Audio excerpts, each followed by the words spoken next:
Una buena estrategia de contenidos para nuestros productos y servicios es determinante a la hora de construir una experiencia de usuarios óptima. ¿Cuál es el rol de los contenidos y cómo se construyen y aplican en distintas industrias y audiencias? De eso estaremos hablando hoy en un nuevo capítulo de los martes son de UX.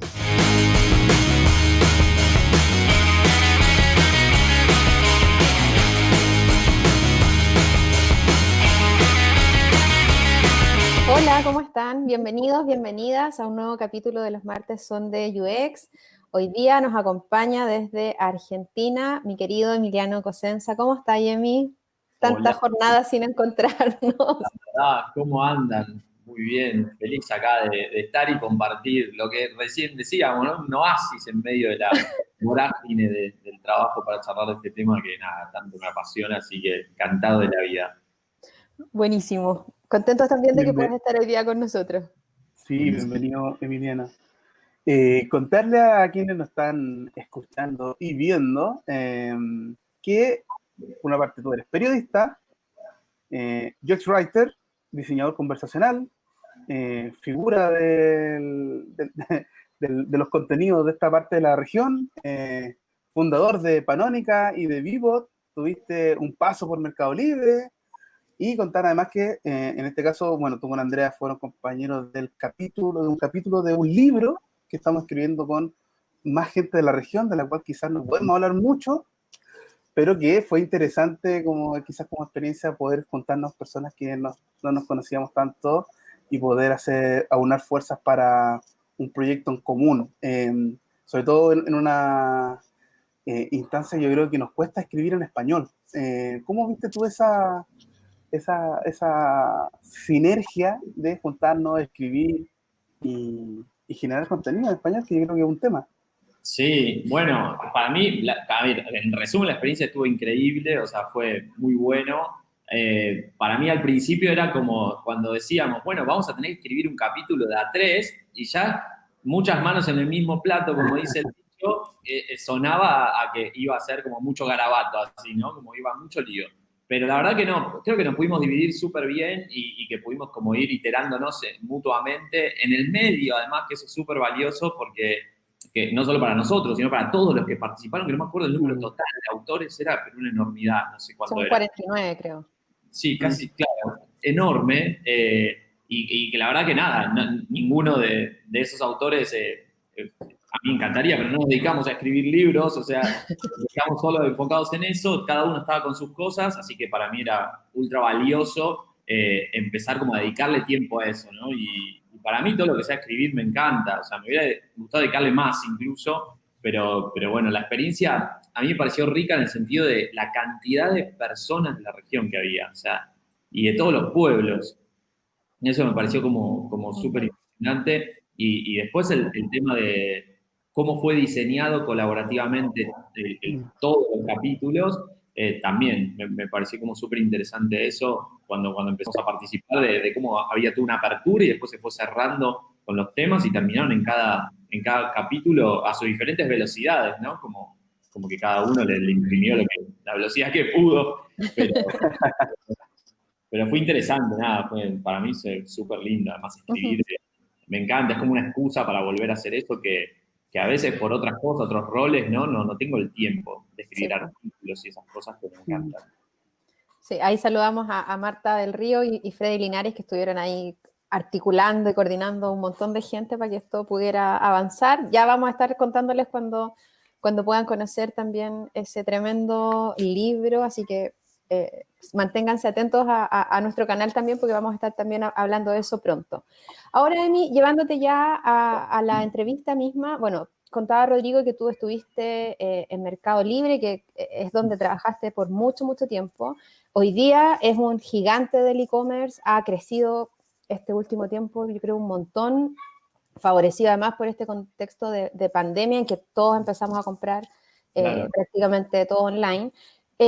¿Cómo ves tú la evolución del diseño de experiencia en estos últimos años a partir del modelo en particular de Mercado Libre, que hoy día nos encontramos con que tiene grandes tiendas, está en muchos lugares, tiene plataformas satélite? ¿Cómo ves tú ahí el diseño de experiencia centrado en el usuario en estos nuevos contextos que son tan variables e inimaginables muchas veces, sobre todo con el tema de la pandemia. A ver, sí, a nivel, por ahí pensando un poco a nivel de evolución. Yo trabajé 13 años en Mercado Libre, siempre lo digo, ¿no? Como si uno lo pone en la vida de una persona, es como, bueno, se llama diferente en diferentes lados, pero la escuela primaria, ¿no? O sea, Sí, como que la primera parte de la escolarización. Entonces, como que estuve todo ese tiempo, y la verdad que fue una escuela, para mí, significó una escuela. Y a nivel de evolución, como que el Mercado Libre siempre existió siempre fue como customer centric, siempre estuvo el usuario en el medio de todo lo que se construía. Y en el medio que yo fui a empezar a participar de esa cocina y que fue terminando, en su momento no se llamaba el equipo de experiencia de usuario, tenía un nombre, después se terminó llamando así y hoy diría que está súper aceitado ese proceso, ¿no? De diseñar alrededor del usuario y siempre con el foco en qué valor le aportamos al usuario. Entonces ahí en mercado a mí me parece que hay por diseño, una fricción súper linda entre lo que es un área de negocio, que vendría a ser un área de producto, que tiene por ahí un poco más la pata de negocio en la cabeza, el área de desarrollo con la tecnología y el área de diseño en un sentido amplio, ¿no? O sea, con todas sus patas de research, diseño por ahí más UI o UX en general y contenidos. Sí, hay una fricción linda ahí. Hay como planetas que se rozan todo el tiempo, pero siempre con el norte en entregarle valor a las personas y yo aprendí mucho eso. O sea, como que lo fui como incorporando mucho y después me di cuenta por las cosas que hice afuera mientras estaba, que eran cosas muy pequeñas, y por ahí después cuando ya le solté la mano yo a Mercado Libre y me independicé, me di cuenta de que me había llevado un montón, ¿no? Por eso digo que es una escuela. Ahora, ¿cómo evolucionó? Yo creo que cada vez más compañías empezaron a ser más conscientes de que si no le ponen foco a ese valor, la experiencia no es una experiencia diseñada, es una experiencia cometida. Es lo que pudimos hacer y nadie tiene intención de hacer una mala experiencia, ¿no? Como que yo no llego a una compañía, llego a una reunión, hola chicos, ¿qué tal? Yo vengo a hacer la peor experiencia del mundo, si podemos molestar más al usuario, mejor. O sea, nadie viene así, pero a veces se hace lo mejor que se puede por diferentes tipos de razones. Entonces me parece que hay ahora una conciencia por ahí un poquito mayor de decir, che, tenemos que empezar a diseñar la experiencia, a diseñar el valor que le damos al usuario, y eso alinea todo lo que sigue, ¿no? Desde negocio, marketing, todo. O sea, todo.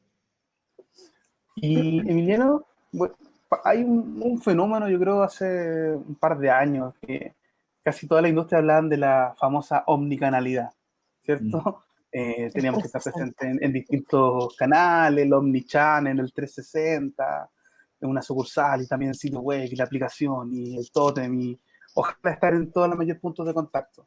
La pandemia, por otra parte, nos llevó a netamente digitalizar, ¿cierto? Tratar de concentrar en el punto de contacto digital la experiencia por todo lo que, para evitar los contactos y esas cosas. Sí. ¿Qué diferencias tú notas dentro de esos dos procesos? Uno, la digitalización y la otra, la omnicanalidad de los servicios que son mayormente digitales.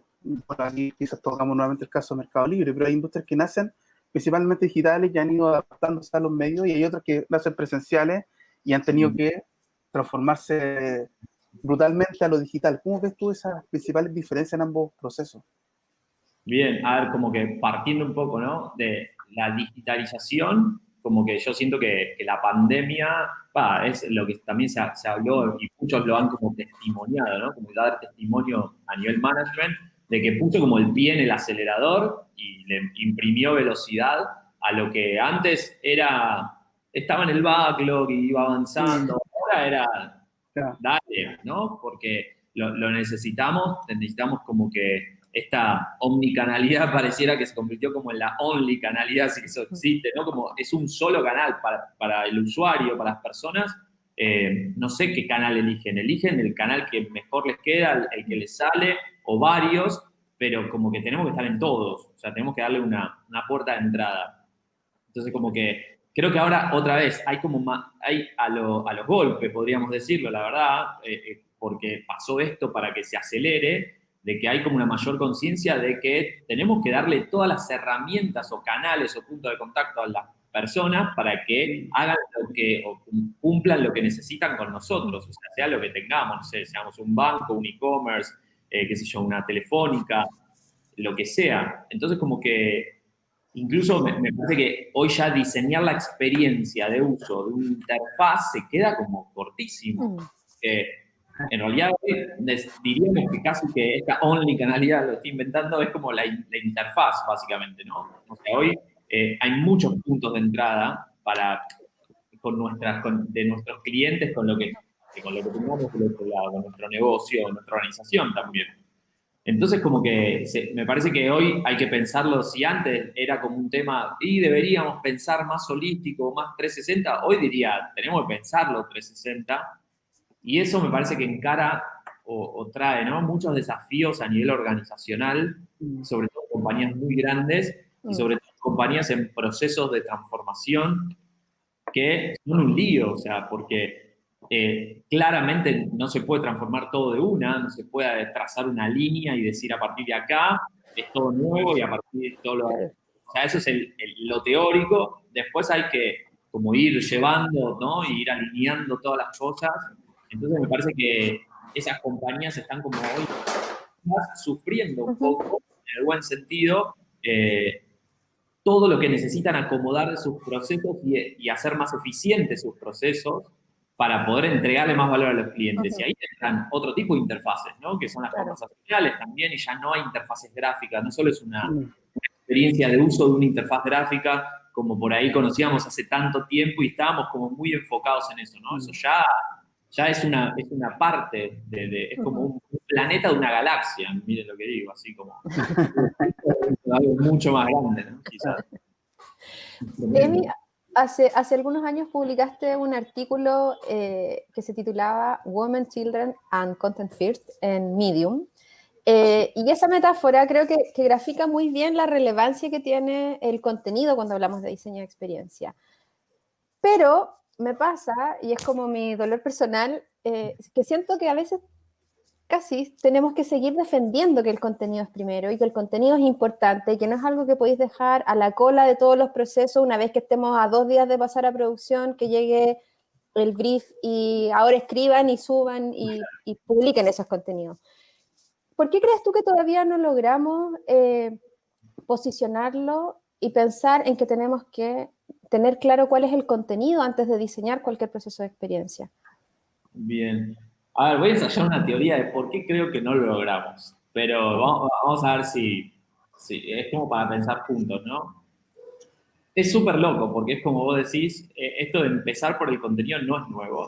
Ese artículo, si mal no recuerdo, lo escribí en 2016, pero me acuerdo que la primera vez que usé como título, como concepto, las damas, los niños y el contenido primero, fue en una charla en Buenos Aires en el 2013. Que me acuerdo que después comentando así con colegas era como muy gracioso el término, porque decían, pero entonces que no voy a hacer más wireframes, tengo que empezar por... Era como un miedo, y no es tan así. Y la verdad que me parece que ¿por qué no lo logramos todavía hoy en 2020, casi 2021? Me parece que tiene que ver un poco con la maduración de la disciplina UX Content dentro del diseño de experiencias en general, o diseño de servicios incluso, ¿no? Me parece que en UX Content, todos los que trabajamos en contenido, empezamos ahora a ver, digo, en estos año y medio, ¿no? Ahora empezamos a ver como un interés espectacular y una conciencia mayor de que los contenidos son importantes, porque al final de cuentas, digamos, es la interfaz con el producto. O sea, nosotros hacemos que el producto hable, básicamente. Entonces, el lenguaje es la primera interfaz que tenemos incluso con el mundo. Entonces, ¿cómo no vamos a darle importancia a algo que ayuda a que los usuarios cumplan sus objetivos, ¿no? O sea, entre todas las cosas, no es lo único que ayuda. Entonces, creo que no lo logramos porque todavía no hay como una maduración suficiente de equipos de UX Content dentro de equipos de UX, ¿no? Por llamarlo, y dentro de equipos de producto o de desarrollo de producto en general de las compañías. Entonces, no digo que sea un rol minimizado, yo creo que no, al contrario, yo creo que hay cada vez más interés, pero me parece que todavía no atravesamos, estamos como de hace años que venimos demostrando el valor que tiene el diseño de experiencia, pero todavía no está estable, ¿no? Como que todavía seguimos demostrando el valor hasta que haya cada vez más contenidistas tratando de diseñar experiencias, y ahí me parece que va a ser como algo obvio, ¿no? Va a ser como el diseño UI, nadie se le ocurriría cuestionarlo, ¿no? Entonces, no sé, me da la impresión de por qué no lo logramos, creo que por eso, pero es cuestión de tiempo, y pensando en esto de que las interfaces gráficas que tienen más de 40 años ya tienen como no digo su vida útil, porque van a seguir viviendo un montón, pero ya tienen como sus primos o sus primas hermanas que están como también dándole soporte a los usuarios y ayudando a los usuarios puedan hablar con las máquinas. El lenguaje sigue siendo la interfaz que es la primera, ¿no? Que se nos viene a la mente, siendo muy en abstracto. Después vienen los botones, que son esas cosas que nos inventamos los diseñadores para decirle a una máquina que este rectángulo que está acá es algo que es presionable para que la máquina haga algo. O sea, como que después viene eso. Y a mí me parece que es cuestión un poco más de maduración y lo vamos a lograr de que sea un no-brainer, ¿no? Como esto no hay que pensar, digamos, es claro que hay que empezar a diseñar la experiencia por el contenido, como que se vuelve una práctica habitual. Pero, como todo, por más que escribamos, contemos, qué sé yo, hay que demostrarlo, como decimos en Argentina, en la cancha se ven los pingos, que los pingos son los caballos, y en realidad no van en una cancha los caballos, pero no sé por qué el dicho. Acá es los gallos. Acá los gallos. El animal que usted quiera. Los refranes y los dichos. En la cancha se ven los pingos, bueno, hay que salir a la cancha, jugar, diseñar experiencias cada vez mejores, y me parece que ahí se va a como ir demostrando un poco como en la práctica, ¿no? Así que me parece que va por ahí. Parece que lo vamos a lograr en un tiempo. Creo que contesté ahora, no sé si había algo más de... No, mientras te escuchaba pensaba como que en un momento, no sé, el diseño responsive era como, claro. No sé, yo conocí empresas que lo vendían por separado, nosotros en IA lo empezamos a vender como unigénico hace mucho tiempo, y tuvo que llegar Google y bajar, digamos, desde el cielo y decir, no, es que ahora si ustedes no son responsivos, yo los voy a multar o castigar, penalizar, como en los resultados de búsqueda. Y ahí fue como, hoy sí, todos necesitamos tener un diseñador. Pero con el content, como que no hemos tenido, siento, como esa epifanía o esa revelación para poder decir, sí, pues tenemos que pensar el contenido primero, y nos seguimos encontrando con clientes que les pasa ahí el proyecto y ponen sus contenidos y rompen el diseño y después no entienden por qué el sitio no se ve como la maqueta que tú les mostraste antes, siendo generoso, porque nosotros todavía nos encontramos con clientes que esperan que tú en la propuesta comercial, por ejemplo, lleves una propuesta de diseño cuando no tienes idea de quién es tu futuro cliente. Claro. Sí, es loco porque, claro, es verdad que por ahí otros stakeholders, o así, alguien que espera un resultado, lo espera como en algo concreto, que son pantallas. Pero en realidad nadie dice que esté bueno el contenido también, o sea, el mejor contenido para lo que necesita lograr el usuario, el negocio. Pasaba, es verdad, con lo responsivo, y también pasa hoy con los chatbots, por él, ¿no? Que entran todos por tecnología.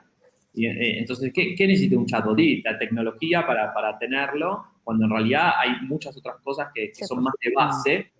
Y acá me parece que pasa eso, que creo que no hay, como todavía se está tejiendo a poco, esta idea de que por ahí en roles más de negocio, de desarrollo, esta idea de que los productos o las experiencias son historias. Entonces, si empezás a pensarlo ahí, es donde empieza como a conectar todos los puntos, y es un modo que lo lindo de las historias es que las manejamos todos, no importa si sos por ahí alguien muy de finanzas, si estás muy metido en los números, alguien de finanzas, un developer y alguien de contenidos, todos manejan el mismo concepto de relato o de secuencia ordenada de hechos. Entonces, como que ahí va a ayudar también, pero otra vez, es como dinámica de equipo y madurez de que llegue eso de la práctica, ¿no? Pero a mí sí me ha pasado por ese artículo de que me han contactado personas que están interesadas en eso y que no venían del ámbito de UX y que les hizo pensar diferente. Y yo creo que la historia es la clave ahí. O sea, cuando empiezan a pensar en una historia se dan cuenta de que no pueden unir con puntos bien o los puntos no están unidos como ellos quisieran y ahí es donde, en vez de esperar pantallas, deberían esperar una buena historia. Claro. Bueno, y ahí relacionado con eso, también hemos perdido visibilidad de procesos que antes estaban mucho más relacionados al contenido y que hoy día quizás por la agilidad o pasar directo a la pantalla la hemos perdido. Está este tema de, lo conversamos con Jorge Arango capítulos atrás, se invisibilizó el rol del arquitecto de información. Nadie es arquitecto de información, entonces pasamos directo al wireframe con el botón, como dices tú. Y el tema de definir contenido está antes, siempre estuvo antes en nuestra disciplina, solo que pareciera ser que algo nos pasó en el camino, que decidimos que todo teníamos que llevar a pantalla directamente, y ahí nos saltamos miles de cosas desde la investigación al contenido. Sí, claro, porque qué interesante, porque claro, el arquitecto de información suena, incluso sonaba antes así, ¿no? Como algo muy abstracto, obviamente como arquitecto, como suena algo, y abstracto es igual a caro, ¿no? Como, esto me va a desviar. ¿Para qué voy a diseñar la información si necesito a alguien que diseñe pantallas? Y en fin de cuentas mis productos son pantallas. Eso es lo que creo que se tangibiliza. Entonces, cuando hayan cada vez más madurez de la experiencia que diseña, cada vez los productos sean más commodity hacerlos y el valor esté justamente en el valor que le entregan a las personas y cómo es esa experiencia, me parece que el resto de las disciplinas va a ir sola debajo. Entonces, por ahí, y también por ahí un poco de nuestro lado, ¿no? Por ahí, si bien pones un rol de arquitecto de información en un proyecto, pero por ahí no lo pongas como vi un arquitecto de información que va a sonar muchísimo, pero el arquitecto va a estar porque lo necesitamos hacer, ¿no? Como que, y listo, el equipo es una sola cosa y va, ¿no? Pero porque si después pones, un arquitecto de información, un UX writer, un diseñador UX, alguien que empiece la experiencia, era un UX analyst, y decir, che, ¿esto cuánto me sale? O sea, como que es eso. Arango dice que tenemos mal etiquetado en arquitectura. Mal etiquetado. Que nos equivocamos en el etiquetado y ahí...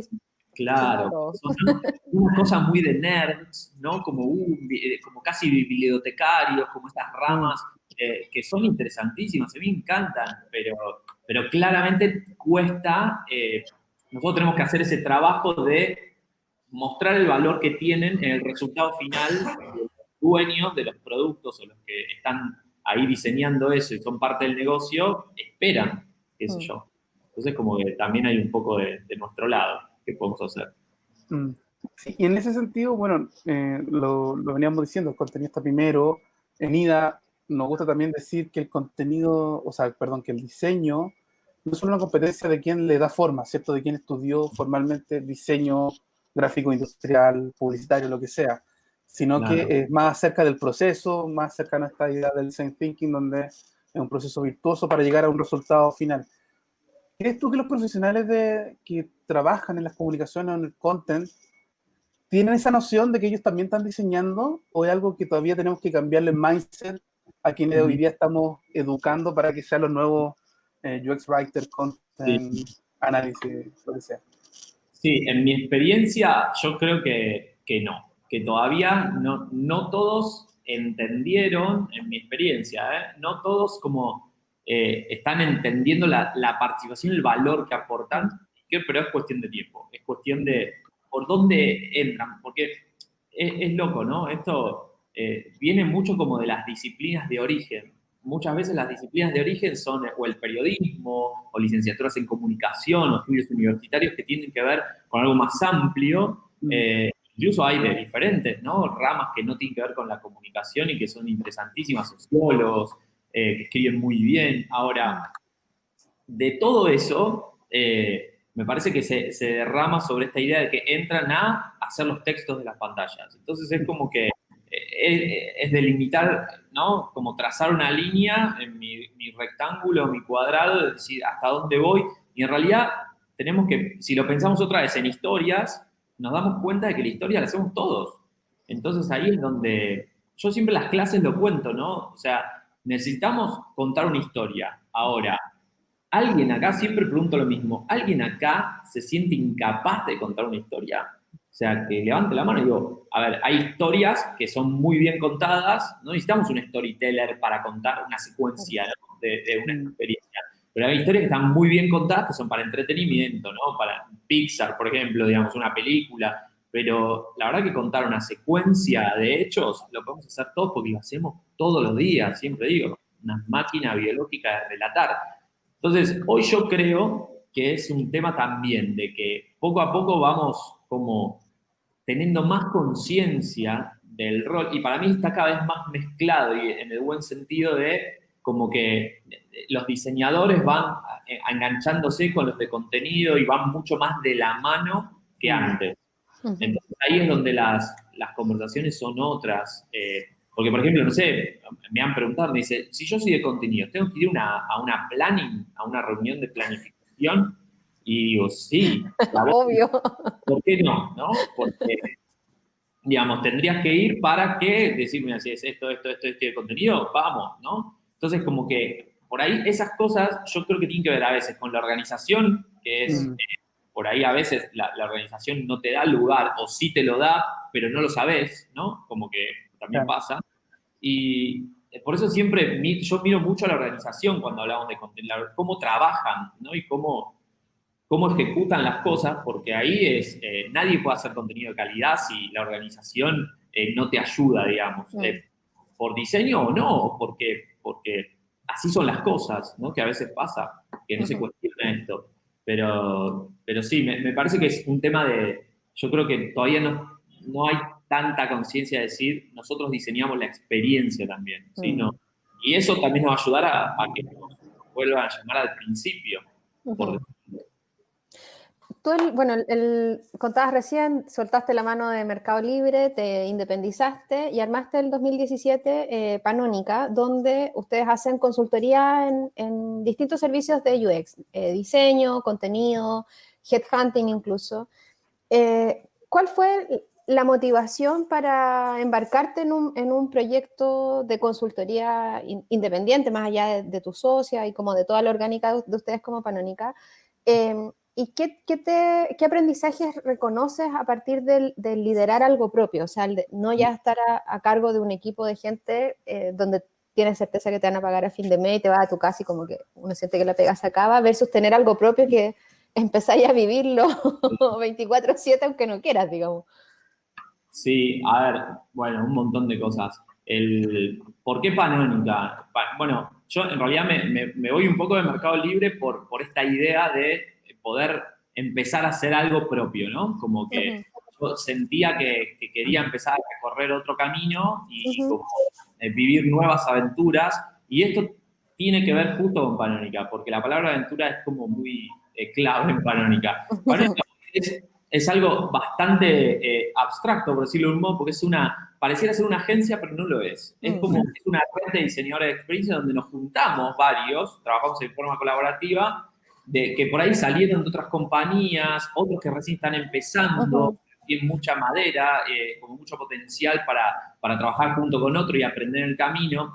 Entonces la palabra aventura nace de esto, es decir, si yo me voy de esta compañía que es espectacular y que me hubiera quedado un montón más por hacer y aprender, si me voy de acá no me voy a hacer cosas que no quiero hacer. Entonces, ahí entra la palabra elegir y la palabra aventura. Entonces era todo, siempre decimos, elegimos con nuestra responsabilidad en Panónica, ¿no? Como somos muy responsables, pero elegimos qué hacemos y elegimos que creemos que aporta valor y elegimos hacerlo bien o no hacerlo.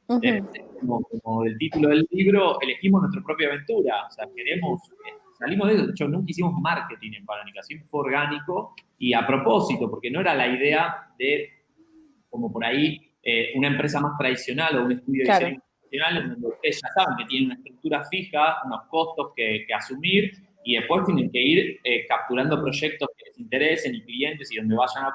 Yo hice la inversa, como que estábamos sin nada y fuimos viendo qué proyectos iban surgiendo y qué equipos armábamos medio ad hoc. De ahí surgió un poco Panónica y como un ecosistema en donde había proyectos de consultoría UX, que había diseño y contenidos. Después había una parte de talento, que ahí empezamos a ver esta vez de headhunting, que un poco terminamos dejando un poco de lado por un tema de tiempo. Y la parte de training, que era lo que a mí también me gustaba mucho, de tratar de contar o transmitir todo lo de contenidos y tratar de como empezar a atraer más personas a UX Writing. Y después, por el otro lado, y algo que tiene mucho que ver con Panónica es servicios, le decimos así internamente. Servicios, de ahí nace Vivot, que es justamente, era como, nosotros veíamos como ese lado de Panónica, decir, tratemos, si nos sale, crear los productos o cosas propias que nos gustaría hacer, que nosotros podemos como llevar adelante. Entonces, ahí nace Vivot, que nace ahí en mediados de 2018, más o menos por ahí, pero la luz la agarra en 2019, como sale oficialmente. Entonces, eso, en esta idea de elegir nuestras propias aventuras, yo me encontré en esta aventura de manejar una empresa, que para mí, yo siempre digo, un chico de contenido manejando un negocio, ¿no? Como que, por suerte no me pusieron a programar porque ha sido un desastre. Pero más o menos.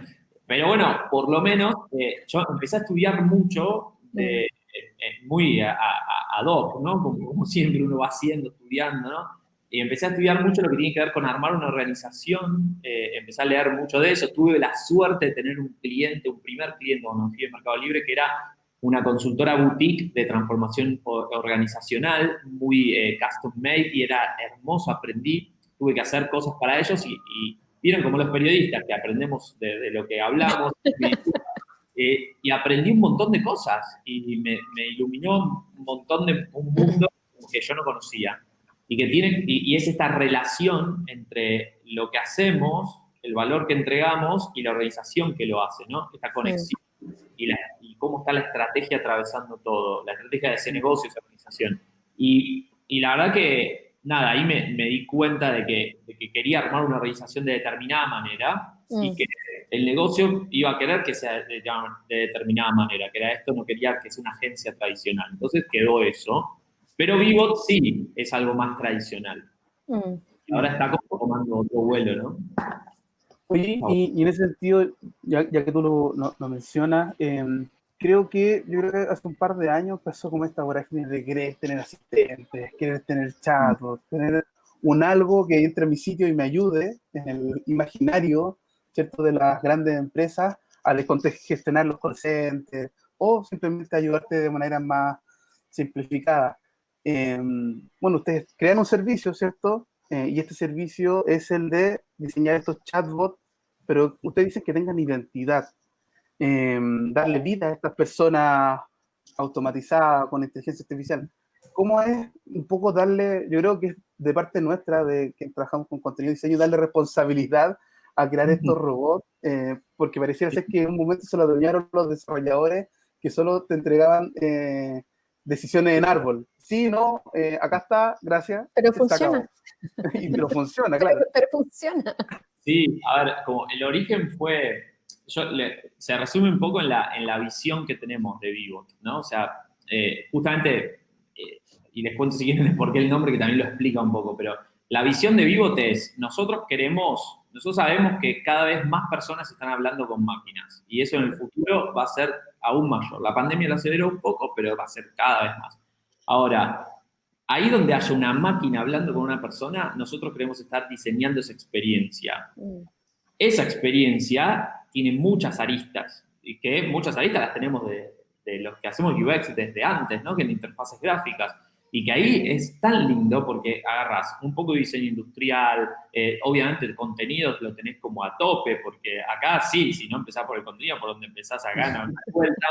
Entonces, tiene como incluso más hasta etnográficamente, ¿no? Es súper interesante a nivel user research entender la relación o cómo se relaciona una persona con diferentes máquinas, diferentes ambientes, es como muy interesante. Y los chatbots, que son una pieza como de todo eso, ¿no?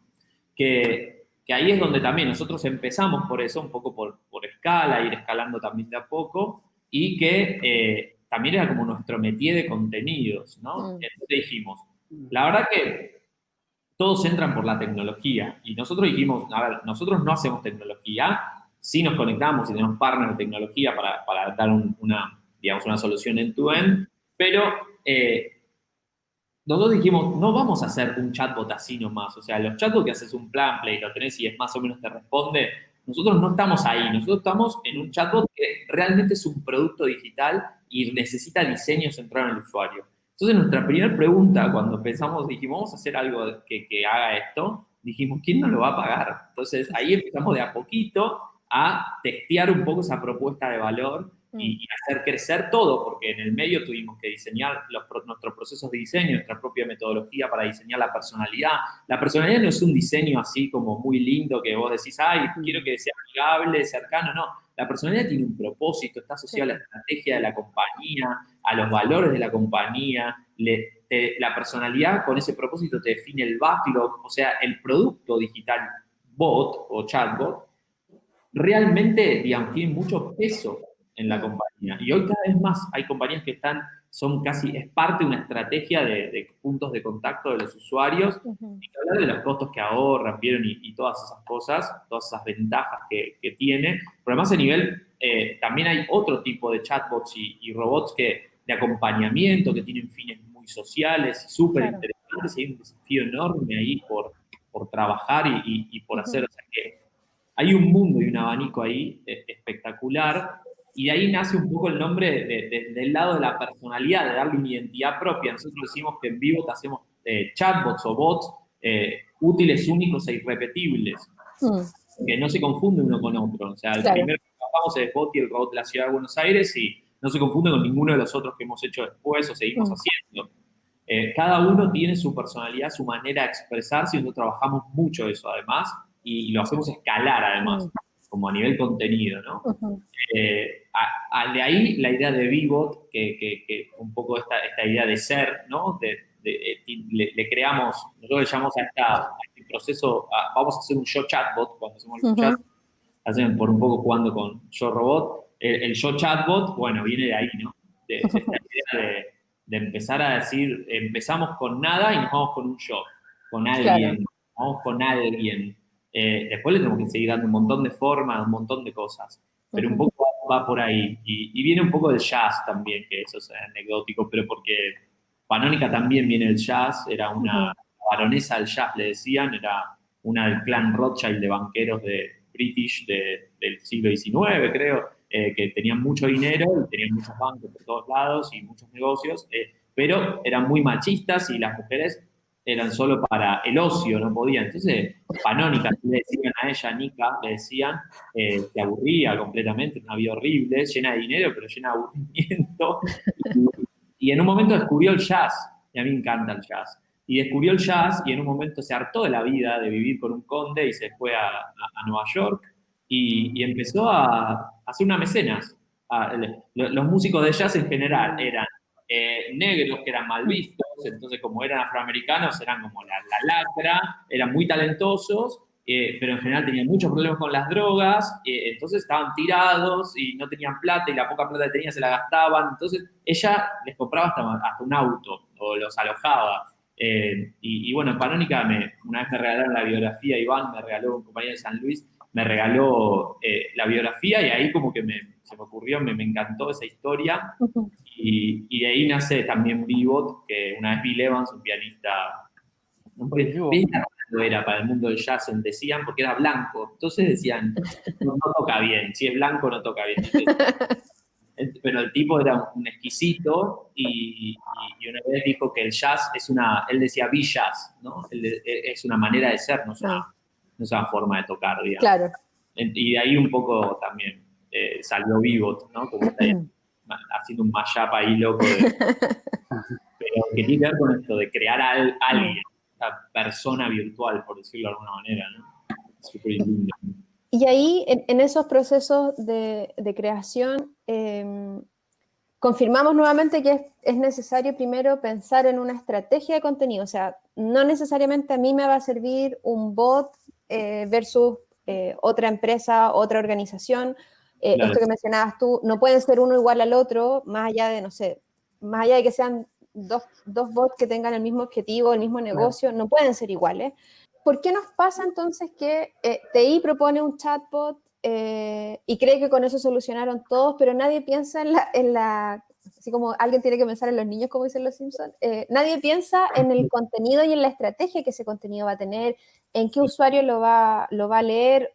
A nosotros nos pasa, por ejemplo, que a veces nos preguntan por qué nuestros usuarios no entienden qué es un asistente virtual. Nos ha pasado con algunos clientes, digamos. No es un proyecto que llevemos nosotros, pero trabajamos otra parte de contenidos con ellos. Entonces, y uno mira y es como, porque no hay una estrategia detrás, no se comunica correctamente. Sí. Bueno, otra vez no entramos un poco en parecido a lo que hablábamos antes. Muchas veces yo me he encontrado con esas barreras, seguramente les ha pasado, de que, che, tenemos que pensar en una estrategia de contenidos y tipo la primera respuesta es carísimo. Carísimo, no tipo, resuelve, hacer el chat votante. Ahora, nosotros cuando hicimos Vivot dijimos, me parece está bien que hay compañías que dicen, no, poné algo que ande y más o menos lo vamos viendo. Y en pandemia eso pasó un montón, ¿no? Pasó un montón. Las empresas que hacen bots de repente te estaban demandadísimas porque era todo plug and play y no importa, hay que darle un contacto ágil y como sea. Después vemos el resto. Y claro, no había ni tiempo.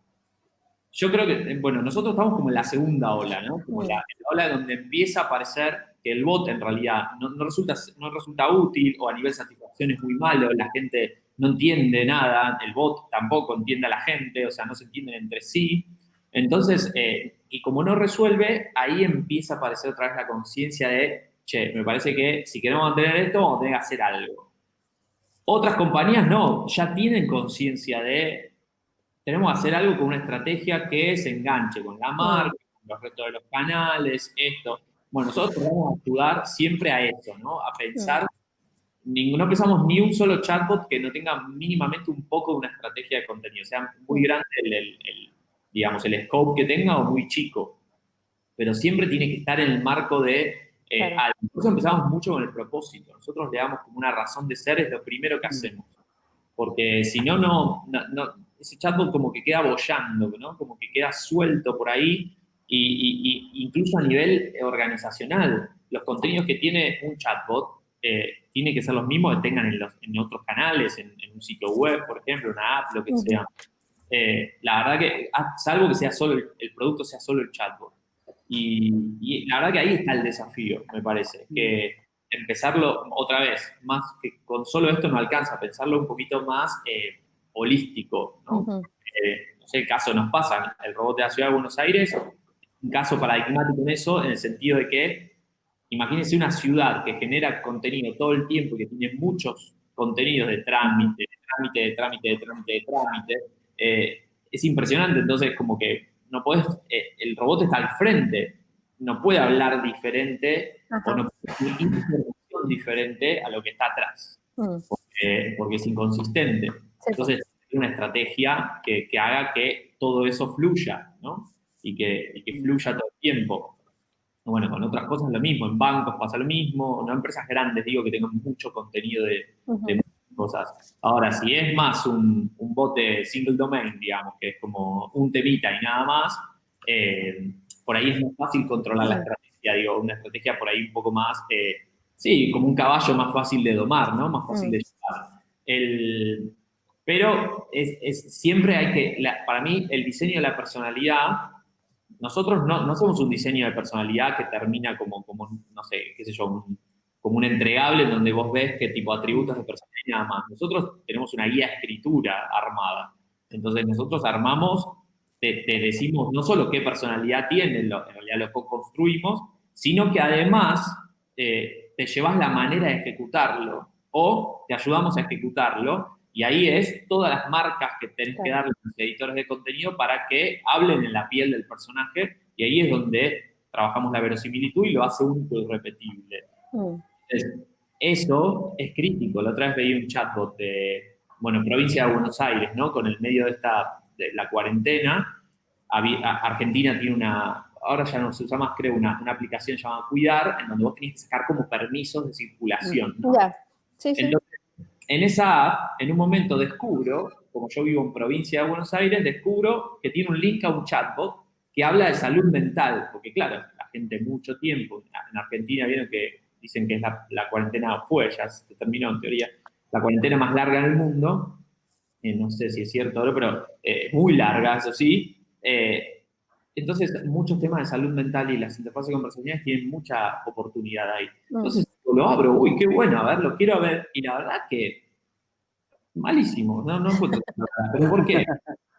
Y de hecho, queríamos encontrar a alguien de la provincia de Buenos Aires para decir, chicos, los ayudamos, porque nos parecía crítico. Sí, po. Me mandó preguntas, tipo y además preguntas súper frías. Desde que se puso el aislamiento social preventivo y obligatorio, ¿te empezaste a sentir mal? ¿O empezaste a sentir, y me hizo 1000 preguntas seguidas, no me llevó la conversación. Imagínense ustedes, no sé si ustedes están deprimidos y yo Sí, po. trato de ayudarlos, no le digo esto y esto y esto. ¿No? Es como que, basta, no quiero hablar con vos, déjame solo con mi llanto, ¿no? Pero ¿cuántas veces al día piensan tirarse por la ventana? Claro, o sea, era malísimo, no hay otra palabra, era realmente mal resuelto. Y por ahí tenía gente atrás interesante que incluso necesita psicólogos, o sea, no es que lo vas a hacer así nomás, y todo lo que tiene que ver con eso y con lo que surgió en la cuarentena de salud, es importante que haya alguien. El chatbot nunca puede ser un médico, por ejemplo. Ese es un diseño también de personalidad. Jamás va a ser un médico, porque nadie se lo va a creer además, y además puede ser el efecto contrario, ¿no? Que hable como un médico y te diga qué hacer, no. Que te diga desde su posición, desde lo que sea, ¿no? Como una voz autorizada. Nos ha pasado a diseñar uno que era una voz autorizada en un momento en donde había fake news por todos lados. Vieron que al comienzo era como un lío, tipo, barbijo o no barbijo, alcohol, hasta Trump dijo esto de tomar la bandina, era una locura todo, ¿no? Entonces como que había que hacer una voz autorizada, que era la voz de que te digan, mira, esto es así, te lo decimos de acá, ¿no? Entonces como que, pero no un médico, porque no es sí, soy el chatbot médico de no sé qué, no, nadie te lo va a creer, chatbot médico no existe. Oye, Emiliano, y agregándole quizá otra complejidad aún más mayor al tema de crear contenido para un bot. Ustedes están en dos culturas distintas, están en España y América Latina. Bueno, tú lo mencionabas, crear el bot de una ciudad es distinto a crear el bot de un sitio en particular, de un servicio muy en particular, ¿cierto? Y otra cosa es moverse de región, de costumbres, de idiosincrasia, de cultura, ¿cierto? Que imagino que ahí vienen otros desafíos, hay que hacer quizás más procesos de investigación. ¿Cómo viven ustedes también esa forma de trabajar en contextos que quizás son más desconocidos que el de nuestra propia cultura? Bien, sí, ahí nos ha pasado de preguntarnos mucho cómo resolvíamos ese punto, ¿no? Hace tiempo, porque nos parecía que era crítico, porque justamente lo que nosotros hacemos es esta idea de único y irrepetible. Y imagínense que si yo hiciera un chatbot chileno, ¿no? Ustedes se me reirían totalmente en la cara, porque este tiene menos de chileno que yo de tailandés. Y la verdad que eso pasa, ¿no? Yo hablo español, ustedes hablan español, pero hablamos re diferente. Entonces, ahí es donde trabajamos el concepto de verosimilitud como una capa, ¿no? Primero la verosimilitud, viene la capacidad de ser verdadero, ¿no? Que no quiere decir engañar a nadie, quiere decir que realmente se conecte con vos, que vos creas.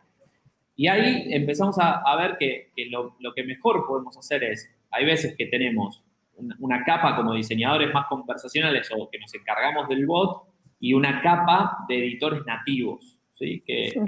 Por ejemplo, o sea, yo puedo exportar todo Vivot menos lo que tiene que ver con la idiosincrasia, ¿sí? Y el lenguaje y los modos particulares de cada región de América Latina o de España, que es lindísimo. Yo, la verdad que cada vez que hablo con alguien de otro país de América Latina, me encanta como ir probando palabras, ¿no? Como siempre en Chile lo de cancelar facturas no es lo mismo en Chile que en Argentina. Entonces, estoy como averiguando esas cosas que un poco lo hacía en Mercado Libre, tenía ese desafío, que lo mantenías a otro nivel, como podías más o menos manejar un neutro en una interfaz. Acá no. Y nos ha pasado con un caso muy paradigmático, es el de Uruguay, que tuvimos ahí, estamos trabajando todavía, y con una financiera que tiene un producto que es un chatbot que se llama Celeste, que te da créditos personales, no te los da el chatbot, sino que es una parte de lo que te ayuda a ver cuánto podés conseguir o cuánto te puede prestar, y es uruguayo. Y el concepto de la marca es, tiene que ser uruguayísimo, ¿no? Tiene que sonar uruguayo. Y uno podría decir, argentino, bueno, más o menos, pero no. Es re No, diferente. no. Es impresionante. Y bueno, de ahí que surgió nada, lo termina escribiendo en un momento.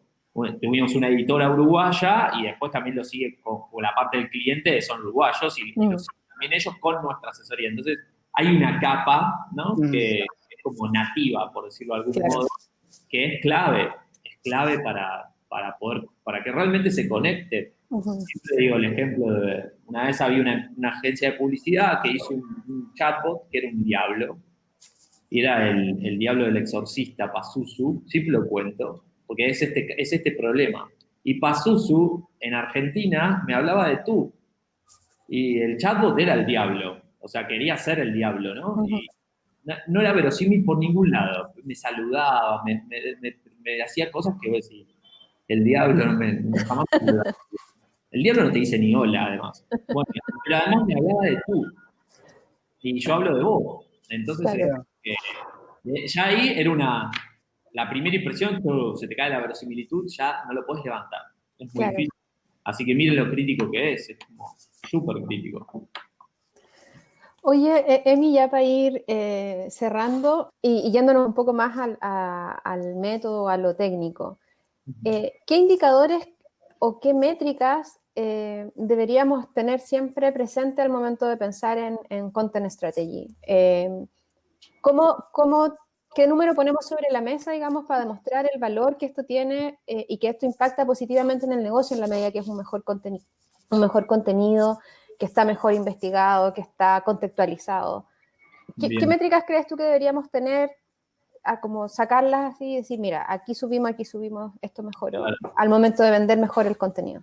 Es una pregunta súper difícil porque la verdad que a veces hay pocas métricas, incluso tanta granularidad de métricas. Porque vos decís, yo podría medir el contenido en relación a la capacidad que tiene de que se entienda, ¿no? Pero eso lo puedo medir de una manera.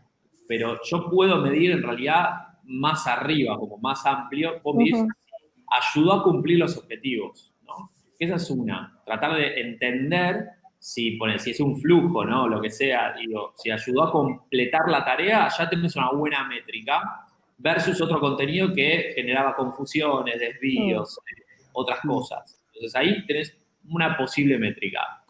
Pero después es tan difícil el tema que vos podés decir, y en los chatbots nos pasa lo mismo, que es engagement, ¿no? Entonces, yo no sé, te digo, que un usuario, siempre en las clases uso también este ejemplo, ¿no? Digo, yo te digo, un usuario estuvo en tu página 8 minutos. ¿Es bueno o es malo? Depende. O sea, esa es la respuesta elegante, digamos. ¿Estuvo 8 minutos buscando o encontrando lo que necesitaba? Claro, depende. Entonces, ahí es donde uno tiene que entender no solo medir, porque muchas veces por ahí de un lado más técnico de producto, de negocio, entonces, bueno, pero ¿cuánto rebote hubo? ¿Cuánto estuvo en la página? ¿O cuántas visitas tengo? Las visitas me da igual, sean 10 millones, 5 millones, lo mismo, siempre y cuando a mí lo que me importa es que el usuario cumpla su objetivo. Entonces, si tuvo 8 minutos leyendo algo que era su objetivo, estuvo 8 minutos como si iba buscando, qué sé yo, y preguntémonos si eso no debería ser más corto, qué sé yo. En los chatbots nos pasa lo mismo, ¿qué es el engagement? Que vuelva, ¿por qué?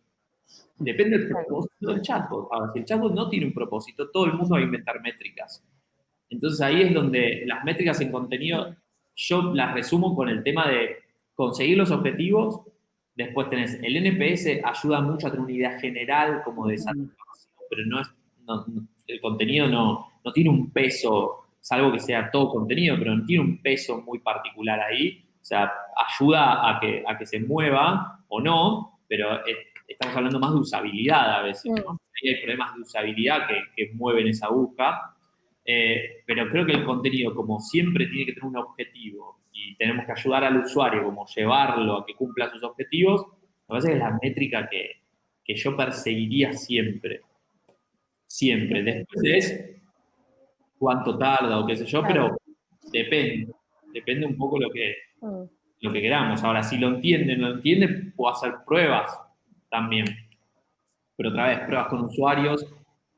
Probar contenido con usuarios es súper difícil porque Sí, po. tenés que pegarle al target exacto, porque si el target no está corrido para allá, ya te da mal el estudio, digamos. Mm, Ahora, muchas veces en mi experiencia yo me he subido a pruebas con usuarios más generales y yo voy a probar el contenido y yo por ahí probaba ciertas versiones a claro. propósito para ver cómo se sentía y prestaba atención a lo emocional. Que eso es sumamente, a mí me Mm, encanta ese tema, que es que genera, ¿no? Y muchas veces en las interfaces gráficas el usuario está solo con su sí, alma po. y por ahí te insulta y vos no te enterás, o por ahí te aplaude y vos no te enterás. Mm, Pero bueno, de alguna manera eso vuelve después y a veces, por en los chatbots, al toque lo sabes. Y en los chatbots hasta ahora podemos interpretar sentimientos por abajo, ¿no? Como Mm. entender un poco cómo viene el mood en lo que escribe, si es, eso es interesante también, ¿no? ujú, Porque bifurcar, podés como tomar decisiones diferentes, ahí está re lindo también, pero tenés más ujú. herramientas. Ahora, métricas, así como KPIs de contenido, yo diría para mí lo mejor es el objetivo, tareas completas y después entender qué está pasando del otro Ajá, lado. Pero eso depende de mil factores, digamos, sí, po. como mucho. Ujú. Agradecerte el tiempo, el espacio, la entretenida conversación. En IDA somos defensores del contenido. Casi en todos nuestros proyectos velamos porque el contenido se haga presente. Hemos ido aprendiendo también a hacerlo presente. No ha sido fácil, entendiendo que la industria también se comporta de manera totalmente distinta a veces, como lo conversamos en esta entrevista. Ujú. Nada, agradecerte el tiempo y el espacio, Emiliano. No sé si quieres terminar alguna idea que te haya quedado pendiente o algo. No, no, lo mismo, o sea, mil gracias por el espacio también, la verdad que me encanta que organicen estas cosas, sé que lleva un montón de tiempo y que también le ponen un montón de tiempo a esto y es súper lindo y está bueno que quede por si a alguien le Sí, po. resulta útil y lo mismo, o sea, agradecer porque para mí es como, la verdad que es lindo tener como un oasis, si bien todo lo que hago me encanta, pero la verdad que nunca tenemos, o muy pocas veces tenemos la pausa de parar un poquito la pelota y pensar estas cosas de esta manera, así que Mm, como que esta es una buena excusa para hacerlo, así como lo fue el libro, ¿no? Que por ahí era una excusa para conocer a otros y una excusa también para sentarse a pensar un rato sobre esos sí, temas po. y tratar de ver cómo se los contamos a otras personas que por ahí les interesan, qué sé yo, de acá a la eternidad, ¿no? Ando a saber, eso puede estar ahí an eterno.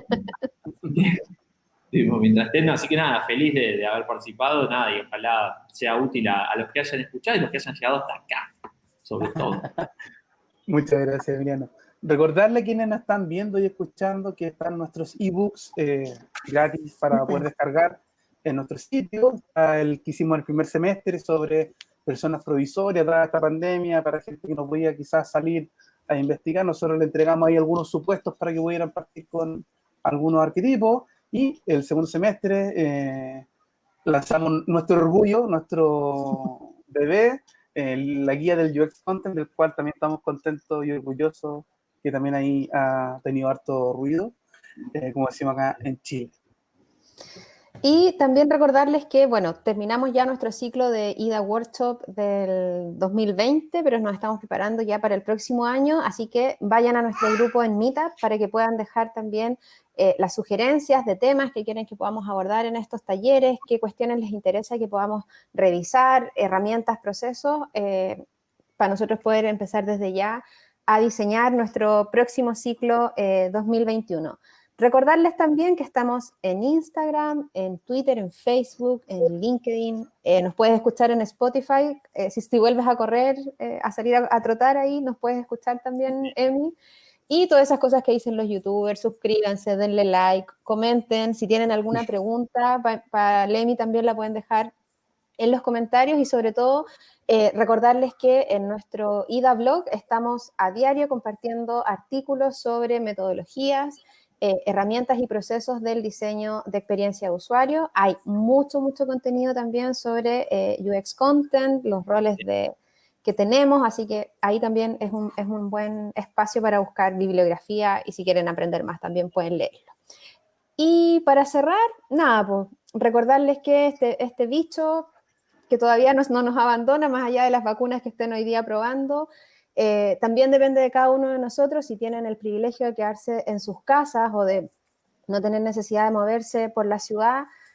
Manténganse seguros en sus casas, cuiden al del lado, es la única manera que esto no se siga expandiendo. Hay mucha gente tratando de que el mundo continúe funcionando y tenemos que cuidarlos a ellos y no andarnos nosotros ahí paseando para agarrarnos el coronavirus en cualquier lugar. Así que recordarles esas precauciones y nos vemos en el siguiente capítulo de Los Martes Son de UX. Emi, un abrazo grande, muchas gracias por haber estado con nosotros hoy día y a quienes nos ven, nos vemos la próxima semana. Que estén muy bien. Ahí corto. Ya, ¿te entretuviste? Mucho, me encanta, sí. Bacán. Ahora tengo que volver a la vida. A tu fiebre amarilla. Sí.